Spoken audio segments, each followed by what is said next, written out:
ॐ नमस्ते अस्तु भगवन् विश्वेश्वराय महादेवाय त्र्यम्बकाय त्रिपुरान्तकाय त्रिकाग्निकालाय कालाग्निरुद्राय नीलकण्ठाय मृत्युञ्जयाय सर्वेश्वराय सदाशिवाय श्रीमन्महादेवाय नमः।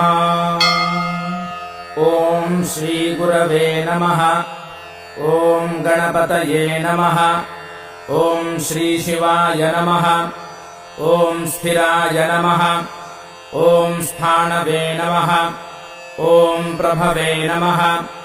ॐ भीमाय नमः। ॐ प्रवराय नमः। ॐ वरदाय नमः।